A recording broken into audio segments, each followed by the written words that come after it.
ఇక్కడ తరతరాలుగా మన దేశం అనేది అభివృద్ధి చెందుతూనే ఉంది. అవును. కానీ అభివృద్ధి చెందిన దేశంగా తయారు చేసే దిశగా మన దేశాన్ని మార్చాలంటే యువత చాలా ఇంపార్టెంట్ అని సార్ నమ్ముతారనమాట విక్రమ్ నారాయణరావు గారు.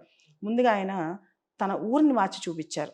వాళ్ళ ఊరు ఇంకోళ్ళ దగ్గర గొనసపూడి అని చెప్పి. ఓహో! అక్కడ అన్నామృతం అని చెప్పి ఒక కాన్సెప్ట్ తీసుకొచ్చారండి. ఎవరైతే అక్కడ భార్య లేని భర్తలు ఉంటారో, డబ్బులున్నా సరే వండుకోవడానికి కష్టం అవుతుందో, అంతే. లేదా వృద్ధులు ఉంటారో, అవును. అన్ పూర్తి స్థాయిలో అక్కడ ఉచిత భోజనం. ఓహ్! భోజనం అంటే మేడం మీ ఇంట్లో నేను చాలా సార్లు భోంచేశాను. మా ఇంట్లో మీరు భోంచేశారు. కానీ మన ఇద్దరి ఇళ్ళ కన్నా ఆ అన్నామృతం దగ్గర అవునా? వెరైటీస్ ఎక్కువుంటాయి. That's amazing. మనకి దట్స్ అమేజింగ్. మనమన్నా 2 కూరలు అదేదో వండుకుంటాం. నమ్మకే అన్నదానంలా కాదు. కాదు. నామకోసం చక్కగా పులిహోర, కడుపు నిండా ఆ! పొంగలి పెట్టినట్టు కాదు. సంథింగ్ అన్నీ ఇంకా కంప్లీట్‌గా అన్ని రుచులుంటాయి దానిలో. ఈవెన్ పెరుగు కూడా పాలు కూడా తెచ్చి తోడేస్తారు. కప్పు పెరుగు అయితే కాదు. మేము అటువైపు వెళ్ళినప్పుడు మరి మాకు చూపించాలి. అసలు మేము చూపించడం కూడా కాదు. భోంచేస్తాం. మీరు భోంచేయాలి. రావాలి ఖచ్చితంగా. అది తప్పకుండా.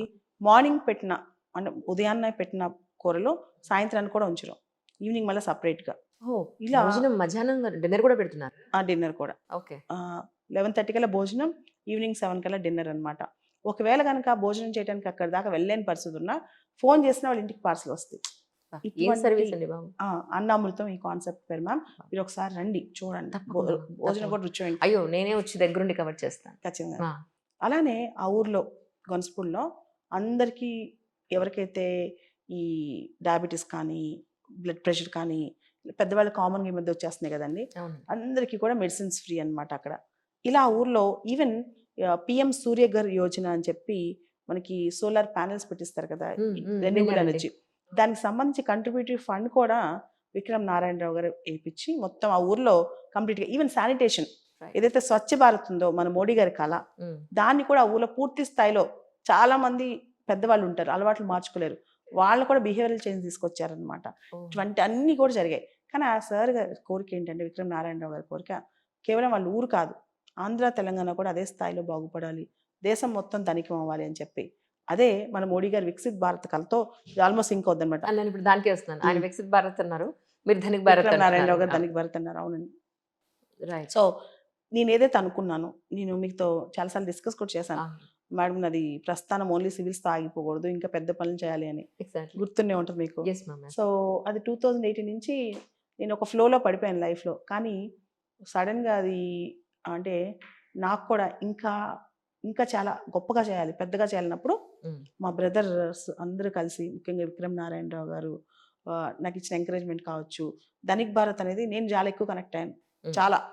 సో, ఐడియా తను, ఇంప్లిమెంటేషన్ తను అయితే దాని ఊళ్ళు అంటే ప్రతి ఊరు, ప్రతి యువతని కలిసి దాని ఎగ్జిక్యూషన్‌లో నేను ఇప్పుడు ప్రధాన భూమిక ప్లే చేస్తున్నాను. అంటే ఇప్పుడు ఏపీలో ఒకటేనండి, తెలంగాణలో కూడా పెడుతున్నారా? ధనిక్ భారత్ విద్యా సంస్థలు అండి. ధనిక్ భారత్ మిషన్‌లో విద్యా సంస్థలు ఒక పార్ట్. మిషన్ అనేది కంప్లీట్‌గా భారతదేశాన్ని తరతరాలుగా అభివృద్ధి చెందుతున్న భారతదేశాన్ని ఒక చెందిన దేశంగా తయారు చేసేది మిషన్. రైట్. దానిలో భాగమే ధనిక్ భారత్ విద్యా సంస్థల స్థాపన అనమాట. రైట్. రైట్. రైట్. ఇక్కడ విద్యా సంస్థలనేవి హైదరాబాద్, బేసికల్‌గా ఇప్పుడు తెలంగాణలో హైదరాబాద్, విజయవాడ, గుంటూరు, విశాఖపట్నం. హుహు. అంటే ఇప్పుడు ధనిక్ భారత్ మిషన్‌లో ఓన్లీ స్టూడెంట్సే ఉంటారా? లేకపోతే ఇంకెవరికి అందులో పార్ట్ ఉంది అనంటే ఇప్పుడు అంజలి చెప్తారా? గారు కూడా భాగమే కదండీ! అయ్యో! నేను మీతో ఉన్నానంటే నేను మీతో భాగమే మ్యామ్. డౌట్ లేదు అందులో. ప్రతి మహిళా భారత్ ఉంది. హ్మ్. అలానే యువ భారత్ అని ఉంటది. హ్మ్. ఒకటా రెండా అండి అంటే కంప్లీట్‌గా సొసైటీ మొత్తాన్ని ప్రతి ఒక్కళ్ళని టచ్ చేసేదే ధనిక్ భారత్ అనమాట. ప్రతి ఒక్కళ్ళు సమాజానికి వాళ్ళు చేసే కృషి అందటమే ధనిక్ భారత్ అనమాట. రైట్. ఇక్కడ ఒకటి చెప్తాను అంజలి గారు. ఇప్పుడు మన దగ్గర నుంచి చాలామంది చదువుకుంటున్నారు. బాగా చదువుకున్న యువత ఎక్కడికెళ్ళిపోతున్నారు? దేశంలో ఉన్నారా? దేశం వెళ్ళిపోతున్నారు కదా! దేశం దె వదిలి వెళ్ళిపోతున్నారు. ఎళ్ళిపోతున్నారు గదా! ఇప్పటి వరకు మొన్నటి వరకు అమెరికాకి ఎక్కువ వెళ్లారు. అవును. దుబాయ్‌కి ఇప్పుడు చాలా మంది ఉన్నారు. ఆస్ట్రేలియా, కెనడా, ఫ్రాన్స్ చాలా దేశాలు ఎళ్ళిపోతున్నారు. అవును. మన బ్రెయిన్‌లో ఉన్న టాలెంట్ అంతా ఎటెళ్ళిపోతుంది? బయటికెళ్ళిపోతుంది. అదే అవకాశాలు దేశంలో ఉంటే, అదే వనరులు, వసతులు దేశంలో ఉంటే దేశం మారిపోయిద్ది గదా! అవును. అవును. సో, ఆ దిశగా మన టాలెంట్ మన దగ్గర ఉపయోగపడాలి. మన వాళ్ళు దేశానికి ఎంతో కొంత కంట్రిబ్యూట్ చేయాలి. ప్రతి ఒక్కళ్ళు వాళ్ళకైనంత, వాళ్ళకి చేతనైనంత దేశం కోసం పనిచేయాలి. ఇదే ధనిక్ భారత్ మిషన్. అలా చేస్తే మనకి ఎంతో రోజులు పడుతుందండి. 10 సంవత్సరాల్లో దేశాన్ని మార్చేయొచ్చు. నేను నిన్న ఒక స్వామీజీని ఇంటర్వ్యూ చేశానండి. ఆయన పేరు శ్రీ శ్రీ నారాయణ తీర్థ గారు. ఆయన హిందీ, ఇంగ్లీష్ మాత్రమే మాట్లాడతారు. ఇప్పుడు మీరు మాట్లాడిన ప్రతి మాట నిన్న ఆయన ఈ 2 లాంగ్వేజ్‌లో మాట్లాడారు. అంటే ఎంత దగ్గరగా ఉంది చూడండి మీ విజను.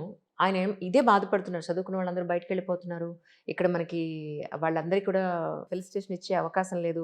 ఫెసిలిటీస్ దొరికే అవకాశం లేదు అనే పాయింట్‌లో మాట్లాడుతూ, ఈ రోజున్న రాజకీయ నాయకులు యంగ్ ఇండియా అని మాట్లాడుతున్నారు. లేదంటే స్టార్టప్ అండ్ స్టాండప్ అని మాట్లాడుతున్నారు. దానికి ఎలాంటి కరెక్ట్ వే ఏమీ దొరకట్లేదు అన్న పాయింట్‌లో ఆయన మాట్లాడారు. ఐ థింక్ మీలాంటి హ్యాండ్స్ అందరూ కలిస్తే డెఫినిట్‌గా ధనిక భారత్ అనేది డెఫినిట్‌గా తప్పకుండా సాధించగలుగుతాం అనిపిస్తుంది. 150 కోట్లు దగ్గర దగ్గర 140 దాటిన కోట్లు దాటిన భారతదేశం ఇది. హ్మ్. అందరూ ప్రతి ఒక్కళ్ళు వాళ్ళ పాత్ర పోషిస్తే జస్ట్ ఒక్క తరంలో దేశం మారిపోద్ది. ఇప్పుడు ధనిక్ భారత్ మిషన్ కింద అంటే ఇప్పుడు ఏమేం చేద్దాం మీరు ప్లాన్ చేసుకున్నారండి? ఒకటి మీరు ఇప్పుడు స్కూల్స్ కాలేజెస్ అన్నారు. అపార్ట్ ఫ్రమ్ దిస్ అంటే ఏం చెప్తారు? అసలు ధనిక్ భారత్ మిషన్ అంటేనే మ్మ్. దేశంలో చాలా అసమానతలు ఉన్నాయి. మ్మ్. అది మనం చూస్తే కానీ రిచ్ పూర్ డివైడ్ కావచ్చు, కులాల అసమానతలు కావచ్చు, దాంతో పాటు మేల్ ఫీమేల్ డివిజన్ కావచ్చు, ఇలా సోషల్ డిస్క్రిమినేషన్స్ కావచ్చు. అన్నిటికైనా రూట్ కాజ్ ఏంటండి? Economic disparity. అవును. ఆర్థికపరమైన అసమానతలే రూట్ కాజ్. మ్మ్. ఎందుకు ఈ ఆర్థికపరమైన అసమానతలు వస్తున్నాయి? భారతదేశంలో ఇంత రిసోర్సెస్ ఉన్నప్పుడు ఈ అసమానతలు ఎందుకు వస్తున్నాయి? దానికి ప్రధానమైన రూట్ కాజ్ ఏంటి? అవును. Skill development. మనం చూస్తే రీసెంట్గా ఫోర్డ్ సీఈఓ ఒక మాట అన్నారు, భవిష్యత్తులో మెకానిక్స్ కావచ్చు, ప్లంబర్స్ కావచ్చు, అవును. వాళ్ళకి విపరీతమైన డిమాండ్ ఉంటుందని చెప్పి. అవును. అవును. అలా- వర్కర్స్ దొరకట్లే కదండి. అవును. ఆ ప్రతి స్కిల్, అవును. అది చిన్న స్కిల్లా పెద్ద స్కిల్ అని కాదు, అవును. ఆ స్కిల్తో దేశాన్ని మార్చేయచ్చు. కరెక్ట్. ఇంత యువ భారతంలో, అంటే ఇంతమంది యూత్ ఉన్న భారతంలో ఆ స్కిల్స్ తగ్గాయి. ఆ స్కిల్ సెట్ని పెంచాలి. అంతేకాదు దాంతోపాటు అందరికీ దేశం పట్ల కాస్త అంకిత భావం రావాలి. దాంతోపాటు వీటన్నిటికన్నా అవకాశాల సృష్టి, ఆపర్చునిటీస్ అన్నమాట. Correct. అంటే ఈక్వల్ సొసైటీ అనేది ఇంపాసిబుల్. అంటే ఎగ్జాక్ట్గా అందరూ ఈక్వల్గా ఉండాలని అది ఈజీ కాదు. Correct. కానీ మన పిల్లలందరూ కూడా ఉద్యోగాలు ఎత్తుకుంటూ వెళ్లకుండా ఉద్యోగాలు సృష్టిస్తే, Absolutely. దీనిలో మీరు చూస్తే కనుక లాయిడ్, మీరు చూడండి, విక్రమ్ నారాయణరావు గారు కావచ్చు, అజయ్ గారు కావచ్చు, ఫణి గారు కావచ్చు, మురళి గారు కావచ్చు, వీళ్ళందరూ నలుగురు కలిసి ఒక టీమ్గా లాయిడ్ కంపెనీని స్టార్ట్ చేశారు. ఇది Lloyd health care, Lloyd pharma, Lloyd capital, ఇలా లాయిడ్ గ్రూప్ ఆఫ్ కంపెనీస్ ఉన్నాయి దీనిలో. Okay. దీనిలో భాగంగా హెల్త్ కేర్లో, ఫార్మాలో one of the top company, ముఖ్యంగా కార్డియో డయాబెటిక్ ఈ మెడిసిన్స్లో లాయిడ్ అనేది one of the top company అనమాట.